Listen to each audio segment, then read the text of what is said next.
Hi, welcome back. I am Amjad sir from MS class from गनापुर। आज हम बात करें बच्चे, तो हम बात करते हैं आज प्रेजेंट परफेक्ट की।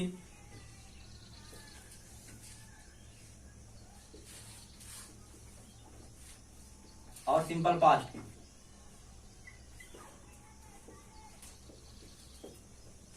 प्रेजेंट परफेक्ट और सिंपल पास्ट में थोड़ा सा डिफरेंस होता है, बट यहाँ पर बच्चे थोड़ी सी गलती कर देते हैं। तो आज हम बताएंगे आपको कि आप लोग इसमें गलती क्या करते हैं।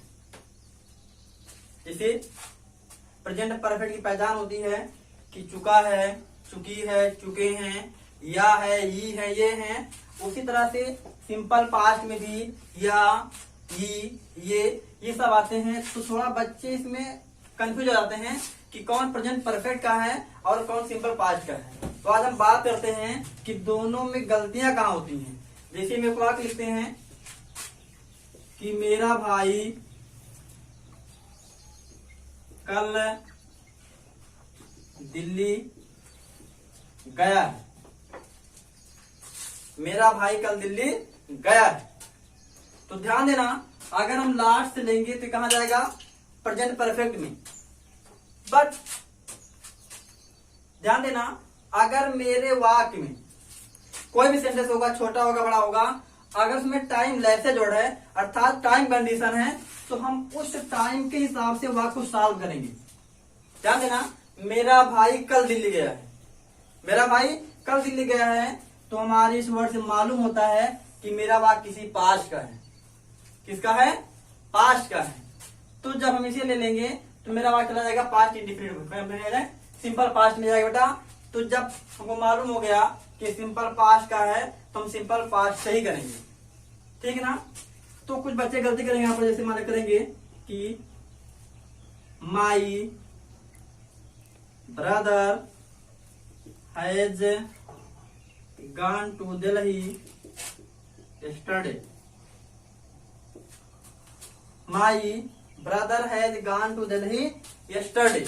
ध्यान देना, यहां तो सही है, बट यहां जो यस्टरडे लगा हुआ है, क्या लगा है? यस्टरडे लगा है। तो यस्टरडे मेरा पास्ट टेंस का है। किसका है? पास्ट टेंस का। तो मेरा वाक्य गलत हो जाएगा। क्या हो जाएगा? गलत होगा। क्यों? क्योंकि इसमें जो वर्ब लगी है, ऑक्सिलरी वर्ब, वो प्रेजेंट की है, और मेरा टाइम कंडीशन वर्ड है वो पास्ट का है। तो हम सबसे पहले हिंदी वाले वाक्य की शर्त देखेंगे। यहाँ जो मेरा कल लिखा गया है वो बोल रहा पास्ट का। किसका? पास्ट का।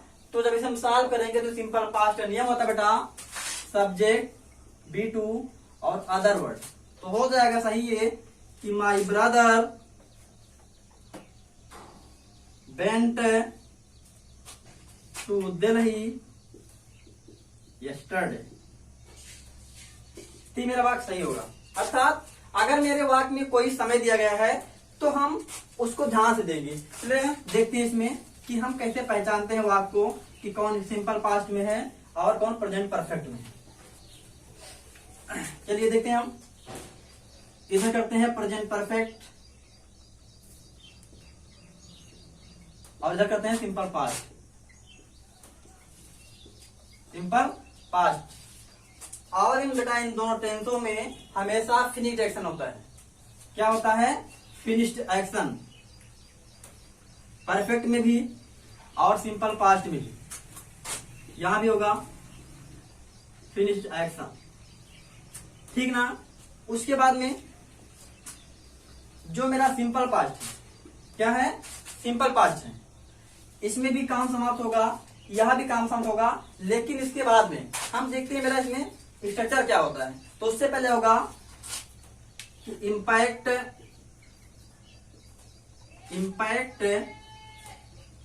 सस्टेन्स इन प्रेजेंट, और सिंपल पास्ट में बेटा इम्पैक्ट विथड्रॉ ऑन प्रेजेंट। इसका मतलब क्या हुआ कि इम्पैक्ट सस्टेन्स इन प्रेजेंट, अर्थात वर्तमान में प्रभाव पड़ना। क्या चीज? वर्तमान में प्रभाव पड़ना। और पास्ट में क्या है? इम्पैक्ट विथड्रॉ ऑन प्रेजेंट, अर्थात वर्तमान से प्रभाव समाप्त हो जाना। और आगे जो मेरा पास्ट है बेटा, इसमें टाइम लैप्सेज वर्ड यूज होता है। Time lapses words are use. अब सवाल होता है कि मेरा टाइम लैप्सेज वर्ड क्या क्या होता है। अब ध्यान देना, ये मेरा वाक्य का नाम टेंस पास्ट का है, तो इसमें जो यानी जो मेरे वर्ड होंगे टाइम वाले वो सब पास्ट के ही होंगे। जैसे यस्टरडे, एगो, बिफोर, लास्ट, और इसके बाद में हम टाइम लगा सकते हैं। क्या चीज? टाइम।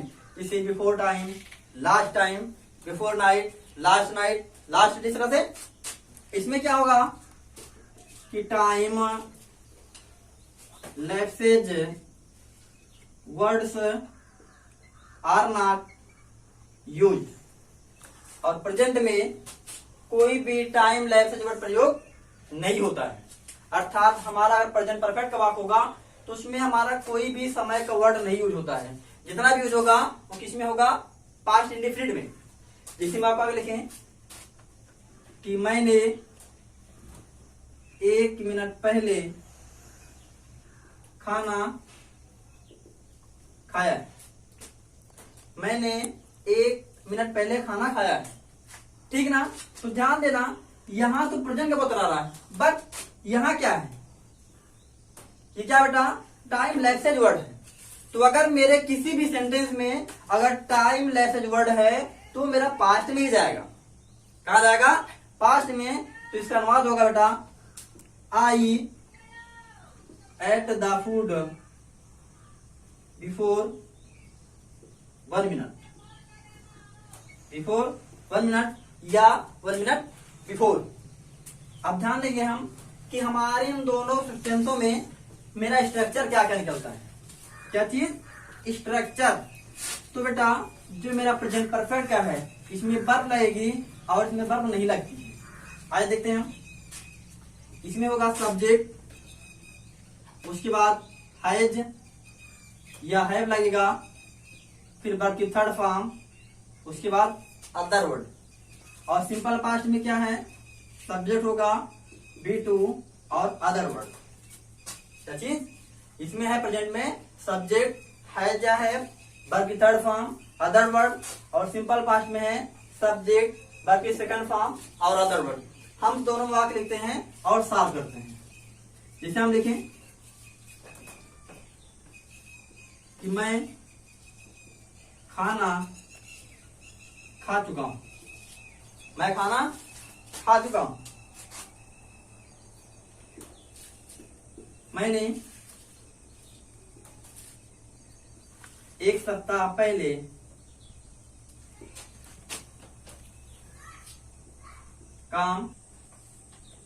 मैंने 1 सप्ताह पहले काम समाप्त कर लिया है। काम समाप्त कर लिया है। तो ध्यान देना बेटा, अगर मेरे वाक्य में फिनिश्ड एक्शन है अर्थात काम समाप्त हो रहा है, काम समाप्त हो रहा है, तो अगर टाइम लैप्सेज वर्ड नहीं है तो वो प्रेजेंट परफेक्ट से करना, और अगर टाइम लैप्सेज वर्ड है तो उसे सिंपल पास्ट से करना। हमने वाक्य लिखा है कि मैं खाना खा चुका हूं, यहां भी काम समाप्त हो चुका है, फिनिश्ड एक्शन है, बट यहां पर क्या है? टाइम बाइंडेशन नहीं है। तो इसको हम करेंगे किससे? प्रेजेंट परफेक्ट के। वो मेरा होता है वाक्य। परफेक्ट का अर्थ होगा कि आई, मेरा क्या निकला? स्ट्रक्चर सब्जेक्ट है, हैज है, B3 है, अदर वर्ड है। अब सब्जेक्ट आई है। आई जो है नेचर में सिंगुलर होता है और यूज में प्लूरल होता है। तो आई साथ है लगाएंगे, हो जाएगा आई हैव। उसके बाद वर्ब की थर्ड फॉर्म, खाना ईट माने होता है, थर्ड फॉर्म ईटन होगा। I have eaten the food. I eaten the food. इसमें क्या है? मैंने 1 सप्ताह पहले काम समाप्त कर लिया है। यहाँ पर क्या है? टाइम लैप्सेज वर्ड है। इससे करोगे होगा subject I finished the work before 1 week या 1 वीक बिफोर। तो इस तरह से हमारा प्रेजेंट परफेक्ट और सिंपल पास्ट होता है, ठीक है ना? यानी मेरा मतलब है कि अगर टाइम लैप्सेज वर्ड है तो सिंपल पास्ट का होगा, और टाइम का नहीं है तो क्या होगा, परफेक्ट का। तो इस तरह से हम प्रेजेंट परफेक्ट और सिंपल पास्ट में अंतर ढूंढ पाएंगे। बाकी धन्यवाद, मिलते हैं अगली वीडियो।